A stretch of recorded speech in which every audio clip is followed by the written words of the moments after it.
Hello and welcome to this edition of Pop and Scott Talk Baseball. Another week down, almost through the month of May. We're past the quarter pole, been past that for a little bit now. We've been starting to talk a little bit about, where people are at in the standings. And what do you got new for us this week, Dad? Well, two teams have separated themselves from the rest of baseball, and that's the Yankees and the Phillies. They're head and shoulders above anybody else in baseball right now. The Orioles are scuffling. They lost two starters this week. So John Means went out with Wednesday with a forearm strain, and Dean Kramer went out Saturday with the triceps. So they're both on the IL. So that's and their bullpen is shaky, like we talked about last week. They got swept by the Cardinals, and then they've who are they playing this week? All right, they've won their last two games and against the White Sox, which is the worst team in baseball. They have the worst record in baseball. And other teams that are scuffling a little bit, the Dodgers. The Dodgers in the last week and a half have played less than 500 ball, but they're still leading their division by 5.5 games. And it was San Diego, but now it's San Francisco. San Francisco's made a little bit of a run thanks to the Mets. I'll get ready to say, guess who they played this week? Yeah. And look, I watched two. I had the opportunity to watch two of those games. I said, well, you know what? The Mets and I can see the Mets and because Friday night the Orioles, I couldn't watch the Orioles because they were on Apple or whatever they show on Friday. I did see the Nationals. The Nationals, they've won 2 games against the Seattle Chargers, and that there's another team that is not. I mean, come on, guys. Rodriguez, that center fielder, he's hitting like 210. Corbin Carroll in Arizona hitting 198. Yeah. I mean, come on. Oh, my goodness. Some of these guys. I feel like he is, definitely got the sophomore slump thing. Yeah. Oh, yeah. And they done figured something out about him. Yeah. The pitchers have figured something out, and he hasn't countered it. But I mean, I was in the Cubs. Kyle Hendricks, they demoted him to the bullpen because he's been having a tough time on the mound this year, the starting pitcher. So he's been put in the bullpen. He had a 10.47 earned run average. Thursday, I have some of I like to call them inane statistics.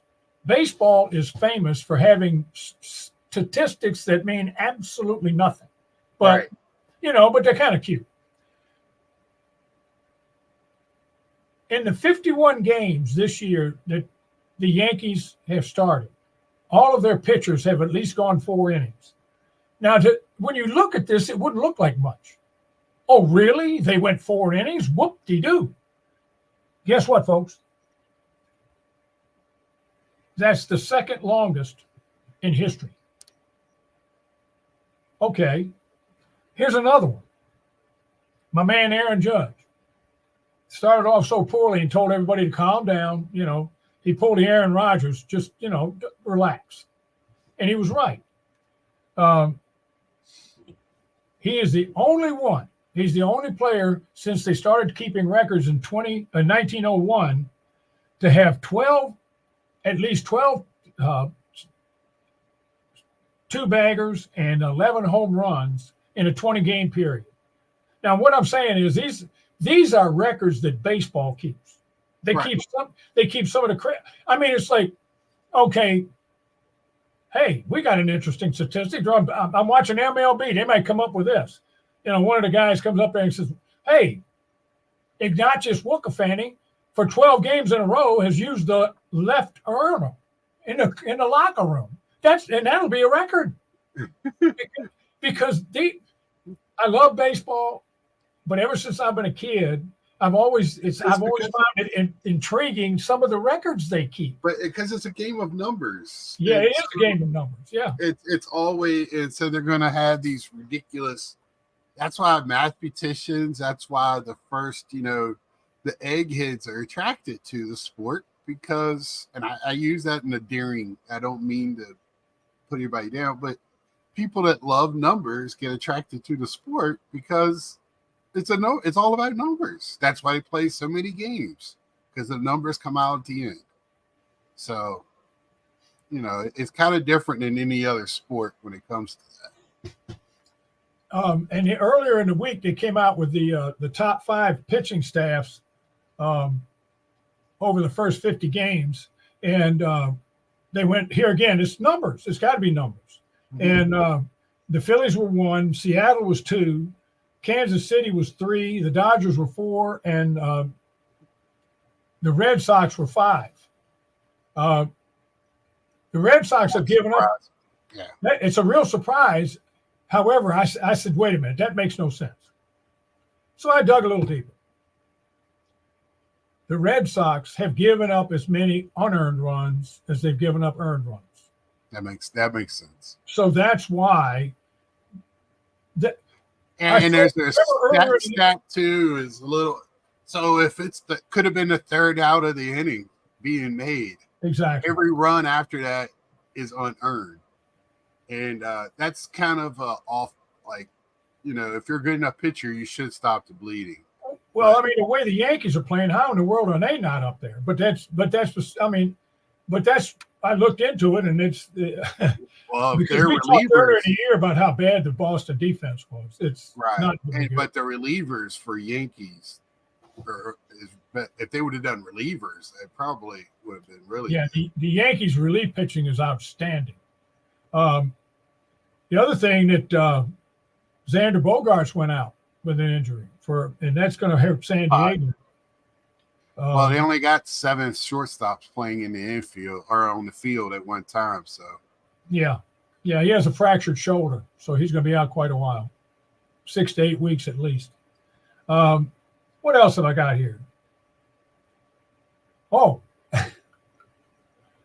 here again, I saw the replay of this, and it was how these umpires can miss these calls. It boggles my mind. Foul tip. Bush against Texas, Minnesota. 3rd out of the inning. 3rd strike. Foul tip. Catcher catches the ball. Right off the ground. Foul ball. Get back in the box. The catcher goes, look, I got the ball. I caught it. They showed the replay. He caught the ball that far above the ground. That far. Mm-hmm. So, of course, they see that in the dugout on the replay thing. Bochy comes out there and he says, he gets out. He says, ask the other umpire. Somebody had to see that. Somebody had to see that. And they all just stood there staring at each other. So Bochy took his glasses and gave them to the umpire. Mm-hmm. But when he did that, he got thrown out of the game. Yeah. But what he did was right. He got a standing ovation. And they were playing in Minnesota. The crowd gave him a standing ovation for giving his glasses to the umpire because he got a standing. They showed it on the board. It wasn't even close. And here again, it might not be a reviewable thing. You can't review this like that with the bat thing with Angel. Okay. Did you, by any chance, watch UNC Wake Forest? I watched some of that game, and then I got bored with it and turned it off. One of the best pitchers in the country was pitching for Wake Forest, and UNC's got one of the best hitting teams in the country. Yeah. So this guy threw a pitch about a foot off the plate to a left-hander, nasty breaking pitch. The umpire called it a strike. The catcher was getting ready to throw it back to him for the next pitch. He called it a strike to throw it to third to go around the horn. The pitcher turns around and looks at the second baseman and he goes, "Oh my God." And sticks his tongue out and says, "I don't know." And the whole infield is laughing at the umpire. Yeah. And the coach for UNC is losing his mind. It's Well, that's awesome. the ACC tournament. Yeah. And that was what I Virginia mean. got beat yesterday. Yeah. And, Wake Forest needs it. The lacrosse team got beat in the semifinals, too. So. Yeah, but UVA should still going to make the tournament. But, it's just not, it's everywhere. I watched the guy. Yeah.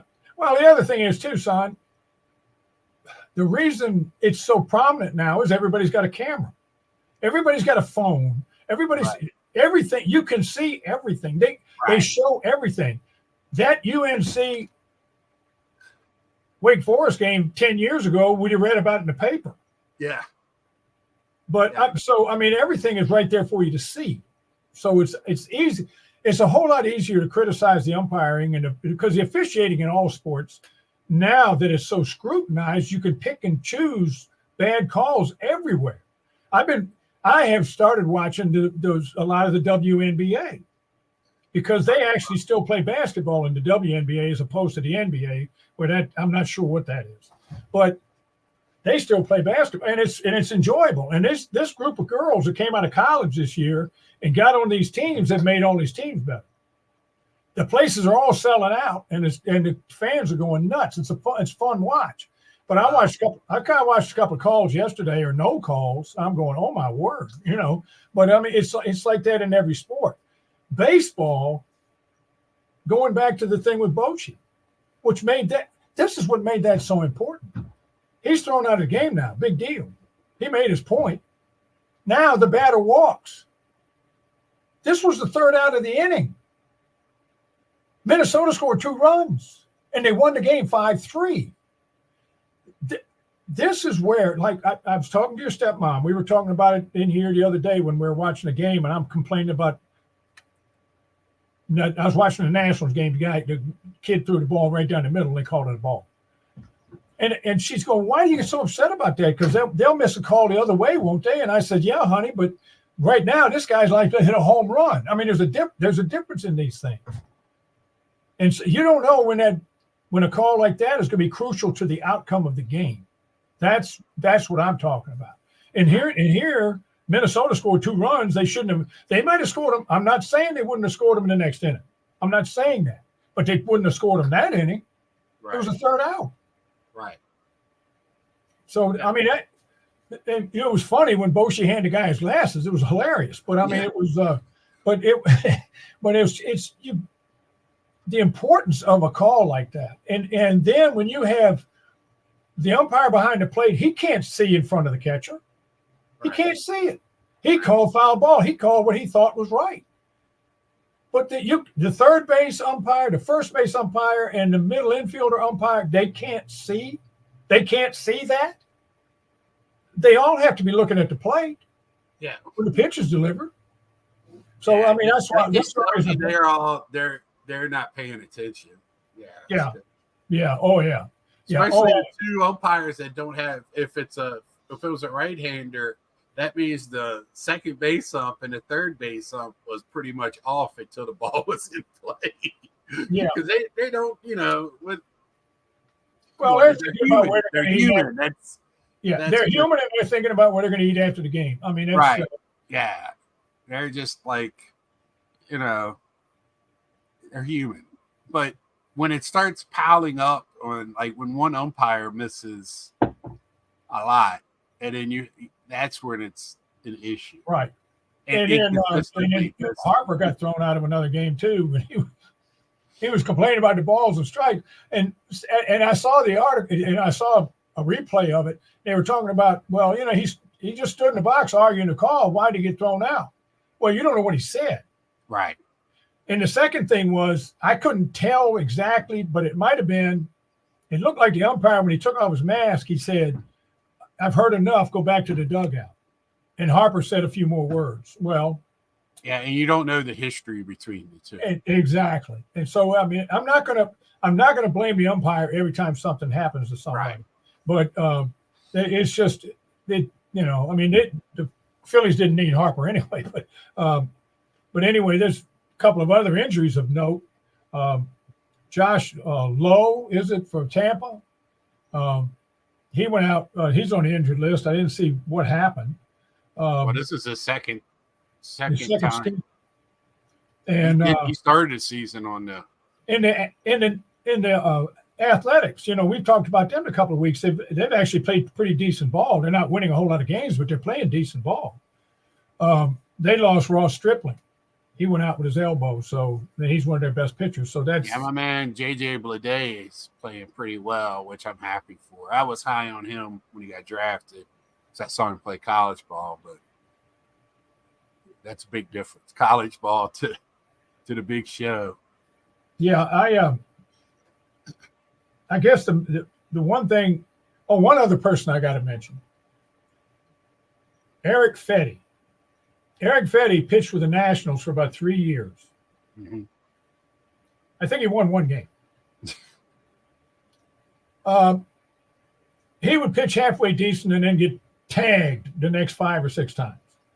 Get smoked. So they just finally, after 3 years, said, that's it, ball game's over. Now, I don't know whether they traded him or he was a free agent, but he went to the White Sox. I've seen him pitch 2 games for the White Sox. He looks like Jim Palmer. It's amazing. I mean, the kid's fastball is about 2 miles an hour faster. He's not the first national to go from Washington to Chicago. From somewhere else and get better. Well, Giolito went from Washington. He was good at Washington, but he went to the White Sox for a few years and was an all-star. Pitched a no-hitter. Yeah, pitched a no-hitter. And then he went to Boston and this year and got hurt out for the year. But I watched him pitch yesterday. The kid pitched brilliantly. It wasn't so much. He looks like he has a lot of the same stuff, but he knows where he's throwing it now. Right. Upside, up, down, in, out. The old Tom Seaver thing. Up, down, in, and out. And he's also developed a cross between a fork ball and like a curve ball or something. It breaks and it looks like he's coming in about waist high and almost goes to the ground. And he was striking out people left and right against the Orioles. And then naturally, it almost sounds like Singer's ghost ball. Well, they're winning 3-0. They're winning 3-0 in the 8th inning. The White Sox come up to the top of the 8th. Fetty's out of the game, and the Orioles scored 5 runs. I mean, so they had 3 home runs in that inning, and scored and won 5-3. And did you see earlier in the week the controversial call about the White Sox and the Orioles a couple of nights ago with the pop-up? No. And I'm an Orioles fan. Right. Pop-up. Bases loaded. 1 out. Pop-up. The guy comes off second base. Gunnar Henderson's behind him. Gunnar Henderson comes around into the pop-ups over between third and the mound. He comes in, calls the ball. The batter goes back to second. Now, he was behind him, and he came around him to come this way before he went back to the bag. Umpire infield fly rule. The plate umpire calls the base runner out, so the inning's over. This is the bottom of the 9th. The White Sox don't get the other guy to come up to the plate. Now, it was 2 outs. They might have got the third guy out. All right. And they wouldn't have scored, but they had a chance to tie or win the game. He called him out. Interference.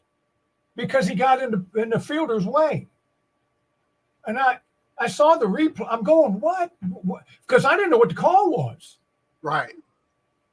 So I'm going, wait, what? And I saw this on the replay. And I'm going, why did he call him out? I don't understand. And then the guy said it was because of this was the Friday night game I couldn't see. They said he called him for interference. I said, what? The runner was right there. He went back to the bag, but Henderson went around him. He caught the ball. He didn't interfere him. They didn't touch each other. So that was Saturday. Yesterday morning, I saw the highlights. So then in the afternoon, I'm in here on the internet, and I'm looking at a couple of things before the golf tournament comes on, and a couple of other baseball games. I've watched some girls softball, and they come out with the explanation.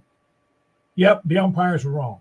Major League Baseball said that the umpires were wrong because there was a debate on MLB that morning about whether that was a right call or wrong call. Because if the guy was in the way, it is interference. And since he had to make a move to come around the guy, it could have been construed, and it was a judgment call. That's what they called it. I said, yeah, poor judgment. Poor judgment. So I'm going, okay, poor judgment. They came out yesterday evening and said, yeah, that MLB, they admitted that there was he didn't get in the way enough to bother anything, and it should have never been called. But it robbed the poor White Sox of a final out. Right. Here again, it's the end of the game. And so, I mean, that kind of thing. Here again, guys, you can blame the umpire who made that call all you want, but there are 3 other umpires out there.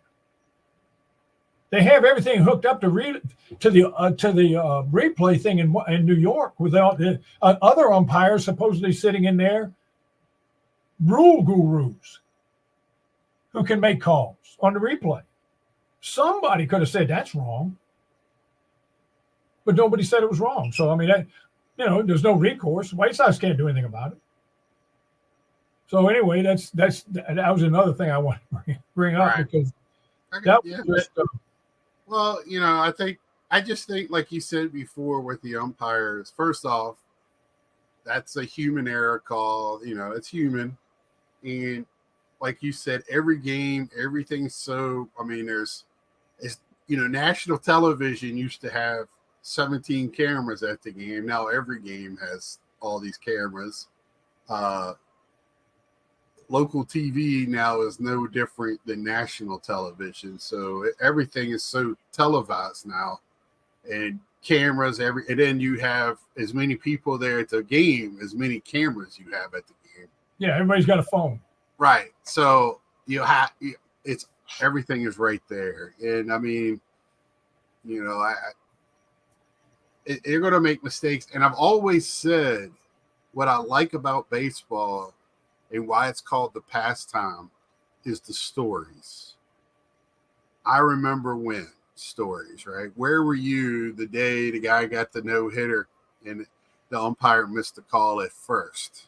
And messed up the perfect game, no-hitter. Those stories, I feel bad for the pitcher, but that's a story that I'll never forget. Watching ESPN, I'm cutting into it, watching the last half of the inning, and you're sitting there and can't believe that the umpire missed that call. And that was one of the calls that helped us get replay, if everybody remembers that. That's what I like about baseball, is the stories. So that right there, that might be somebody who's watching the game and go, oh, you remember when that umpire blew the call? I know I was at a game when the umpire was terrible behind the plate, and it ended up seeing one of the best hardest hit home runs I've ever seen. Exactly. Yeah. Those stories. Nick Markakis. Those are the greatest stories. That was the hardest, and one of the most majestics was when he was Mike Stanton with the Marlins, hit one that was like 9 miles in the air that they had to redirect flights around. That landed in the first row behind the bullpen, and that was just one that you were just sitting there going, you knew it was going out, but we were like, when and where? Because that thing, we were like, I've seen some of the balls like hit in Fenway. They go up over everything, go out in the street. Same thing in Wrigley before they redid everything. And then and if there's people wandering around by the warehouse out there in Baltimore, they're allowed to get upside the head every once in a while in right field. Well, ball not too long ago landed in a kayak in San Francisco. Yeah, the person who would have landed right in the lap. Yeah, they didn't even dive out of the kayak. Right. Yeah. So I mean, that's why I love. I mean, that's not the only reason, but that's one of the great things about baseball is the stories. There's stories in every sports, but people, it's not the pastime. Football's the most watched. It's not about the most watched. It's the what first off, it's in the summer. It lasts all summer. It's the only thing really going on. But when you look at our history of America, baseball goes right with it. Through the civil rights, through the wars, through everything else, baseball goes right with it. And that's why it's called the pastime. Well, there's another thing I'd like to talk about. What the thing that I really notice about baseball, enjoy about baseball. I don't care who says football, basketball, any other sport's more popular than baseball. There's only one sport that children play more Little League of than baseball, and that's soccer. But baseball is still one of the most popular Little League games all over the world now. Mm-hmm. Watch a Major League Baseball game. When they show the crowds, there's children. There's Everywhere. children all over the place. And it's only going to get more and more now that schools are starting to let out here next week. Exactly. It's going to be summer, and there's going to be kids all over the place. I have had friends of mine, and maybe people that aren't my friends, I don't know, tell me, well, Mike, that's stupid. Of course there's more kids at baseball games. It's played during the summer. I said, so you're telling me that the reason there are more children aren't at NFL games are because it's played during the winter and fall and winter when they're in school? Yeah, that's what I'm saying. Your children go to school on Sunday afternoon?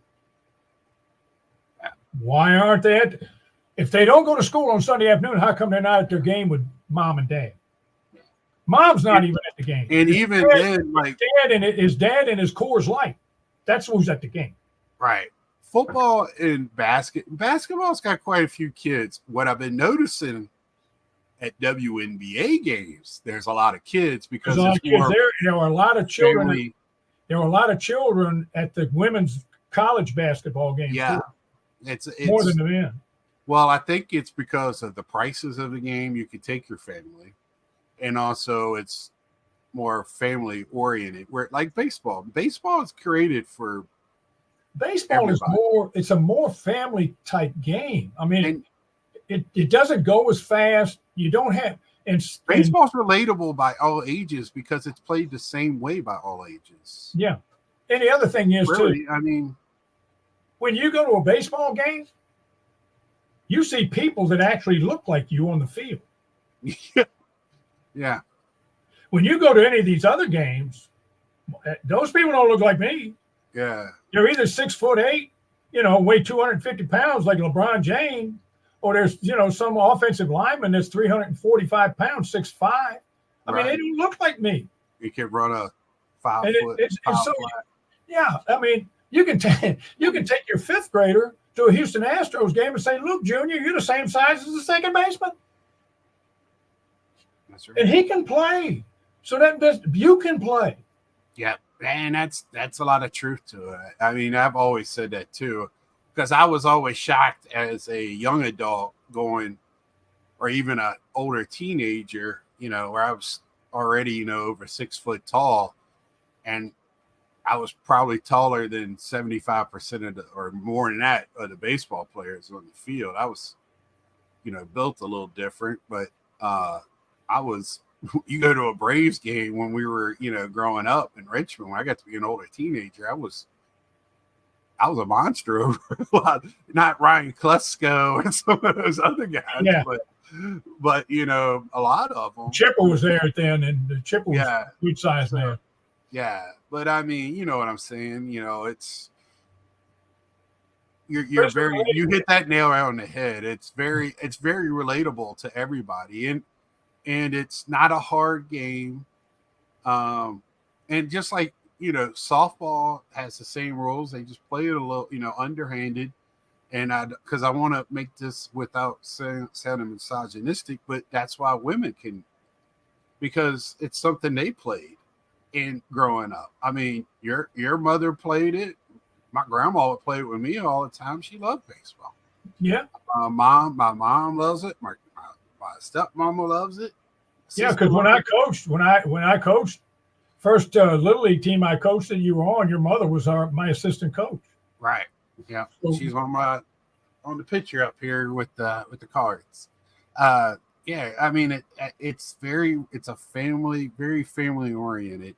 And I think that's why a lot of when you go to games in the homer, you see the people that go to every game start taking up. They really love like the bench player, the guy that plays once every week or so, because he's just, they fall in love with some guy for some reason. And, and I think that's the reason why. It's just, plus they love their regular players, but it just always seems that way. I think, we hit on a very interesting topic here while people love baseball, because I'm sitting here watching the Mets game, and Mets are bad. They're a bad team. But their stadium is right packed. I know it's Memorial Day weekend. They probably giving away something. I see Olerud's in the stands for some reason. Well, all the games yesterday were packed. I mean, right. Every one of them. I watched the highlights, and every game was packed. So, I know this is a big weekend for baseball, Memorial Day, every holiday in the summer. But, it's people love the sport.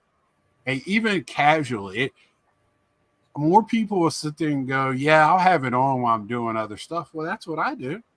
I mean, most people do that. I'll sit here and watch every inning sometimes of a game that I really want to see, but my team stinks right now, and I just watch it. And I've got to now where I'm watching a little bit more Royals games. I used to watch the Angels, but Trout's out hurt. So I can't watch the Orioles. And so I try to find a young team that I like to watch that interests me. And I like Bobby Witt. So yeah. And I watched the Cincinnati beat the Dodgers last night. See, I can't watch Cincinnati, and that drives me crazy. Well, I'm not paying for it, so it doesn't drive me. I can't say it drives me crazy since I'm not paying for it. It was on Fox. Okay. It was the national game on Fox, and I was so tired yesterday. I just well, you've been working all the time. Real quick before we go, the standings, I looked them up. The Yankees are up by 3 on the Orioles. Kansas City's playing great ball, but Cleveland's won 8 in a row. Yeah, Cleveland's just balling. They're good. And they're 1.5 up on KC. Seattle. Let's touch on Cleveland one quick. Cleveland's a team that you look at it on paper and you're like, how are they winning? Other than they got 2 good pitchers. They don't have a lot of big names. I just think that's a team, when they find players, they want to make sure they click chemistry wise. You could tell they have fun playing together. It's been like that for years there when Michael Brantley was there. And remember, I brought that up last week about that was another organization that I had to have a shout out for, because they do it with smoke and mirrors, but they make it work. For one thing, they have great pitching instructors, because their pitchers, they always have decent pitching. And if you have decent pitching, you can compete. Yeah, the pitching, if you can stay in games, not the Mets. The Mets keep teams low scoring. They just can't score. And Kansas City is balling. They're really playing well. Then in the West, I said Seattle's 27-26, and Texas and Seattle just lost 2 to the Nationals, Friday and yesterday. They'll probably win today because Corbin is pitching. He couldn't get me out. But anyway, you got good eye contact. Texas is 3 games back. Then in the National League, Atlanta's about done. They get another injury or 2, they'll probably. It's a good thing the other 3 teams in the league in that division aren't very good, because they're not doing well. And Philadelphia's up by 7. That race is probably over. Milwaukee's up by 3.5 over the Cubs. But when the Reds get some of their injured people back, they might make a run. The Dodgers are up by 5.5 over San Francisco, and San Francisco's made a little bit of a run, and the Dodgers aren't playing very well. I want to bring up one other thing, and that is, you and I have talked about this ad nauseum, about the difference in the pitching now, when people don't pitch, they just throw as hard as they can for as many innings as they can, then they bring in other people. This was brought up twice in this week, so we're not the only ones talking about it. Apparently, I watched the Mets game the other day, and they blew another game at the end to the Giants. All three of those announcers, and I think the world of Ron Darling and Hernandez, because they know what they're talking about in baseball. All three of those guys. I love All them. three of those guys are good. They're good at what they do. They might be the best team in baseball. That hit announcer, he'll be a Hall of Fame announcer. But they said the same. They all said this. The problem with the Mets, the biggest problem with the Mets, is the starting pitching doesn't go deep enough into the games. They're only a quarter of a way through the season, and the bullpen's already overused. Yeah, well, that's been that way for years. Games, and I'm sitting there going, duh. We've been bringing that up. Why are the Yankees and the Phillies winning? Because their starters are going 7 and 8. That's why their starters are going at least 7 innings. You can look at the Mets, and why I'm going to keep talking about them because I watch them almost every day. This week I haven't. I've been work. There's been a lot going on in my personal life, in work life, I should say. But I just with DeGrom, when DeGrom was there and just dominating, he had to go 9 innings. He had to, because if they didn't, they were going to lose. And because they never scored when he pitched, and then when he left the game, whoever they brought in got shellacked, and they couldn't score. So, I mean, that's how when he pitched, he was the third best hitter on the team. Right. He could probably DH. Should have kept him as a DH. And that's the funny thing is, if you never heard the story about how they found him, they went to go look at, I forget who they were playing against, but it was a double hitter. He pitched the first game, played shortstop in the second game, and hit 2 home runs. So that's how he got found. Yeah. Well, yeah, that was, I thought that was, but then, see, that was Saturday. Then, I mean, Friday evening, I think, or Friday afternoon. And then last night, I'm watching Cincinnati and the Dodgers. The Nationals game lasted 2 hours and 5 minutes. So I was watching Cincinnati and the Dodgers last night.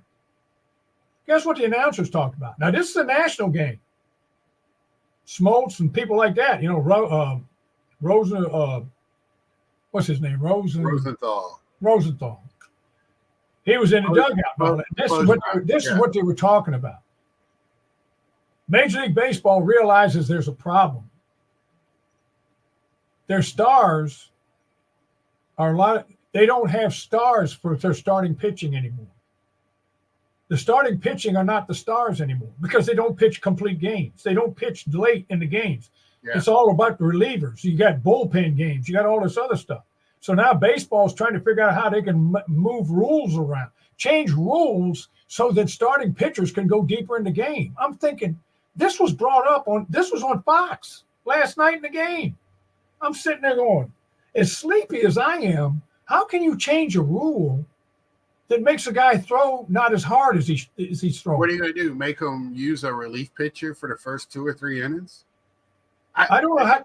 They never explained what they're doing, but they said Major League Baseball is looking into it because it's obvious that the role of the starting pitcher has been diminished. Well, and in the old days, there was a lot of starting pitchers who were the stars of the team, and that's not. It wasn't even old days. It was in the last 5 years ago. Yeah. But that's the last thing I wanted to bring up because I thought Scott and I have been talking about this for weeks. Right. You hit another time. You hit things right on the head. I tell people you've seen a lot of baseball, but you said it. They're not starting pitchers. They're long relievers. They're long relievers. That's what they're trained for. Yes. They're get through the lineup twice because this whole thing about the third time can't have you a third time going through. And give me your best 5 innings. And then I watched it last week with Severino. Severino's actually been pitching well for the Mets this year. He actually has. But he's their guy they can't score for. Manaea today, gave up 2 runs, but they're facing Logan Webb for the Giants, who's awesome. So they're having trouble. But so they are winning by 5 runs going into the top of the 6th. And Severino walks the first batter with 4 pitches. That's just, you can't do that. No. Yeah. No. I turned it. I said, no, I'm not watching this. I'm not. And then they ended up losing at the end of that game by 2 because Diaz gave up 4 runs late in the 9th inning. And then they won the next game by 4 runs. I was like, I'm in the 9th inning they're up by 4. I won't watch it this time. And they won. But well, see, here's another thing. I've seen this a lot this year. And I thought first I was, just being an old fuddy-duddy, but it's happened too many times. I'll watch a pitcher, and he'll get the first 2 outs of an inning and walk the next guy. Yeah. That makes no sense. You just it drives you crazy. I don't care who it is. I don't care what team it is. Look. The guy bats at best probably 250. That means he only gets 25 hits out of every 100 at bats. Right. That's the percentage. And then you put your batting average, what you pitch batting average against numbers. Come on, throw strikes. I don't understand it. And if he gets a hit, just tip your hat, go to the next guy. And I don't understand it, but I've seen that a lot. Get the first 2 guys out and walk the 3rd guy and go. I'm going, what are you doing? If you can't throw strikes, 7-Eleven is hiring. Right. I know we're hiring where I'm at. So we're going to end it there. Yeah, please, because I'm tired. Yeah. We've gone. This is about 40 minutes into it, and man, I think we had touched on some great topics for later days to revisit. So awesome again. So any last words? What you got for tonight? No, I mean, I would like to salute all the families who've lost loved ones serving our country. That's what Memorial Day is all about. It's not the white sale. It's not the restaurant. It's the men and women of the United States Armed Forces who gave up their lives so we could stay free. And I echo that sentiment as well. So we've had family members, friends, all in the military. So until next time, like, share, tell a friend. Thank you to people that leave messages. They've been great the last few weeks, or all the time. Thank you to my new subscribers. And until next time, see ya.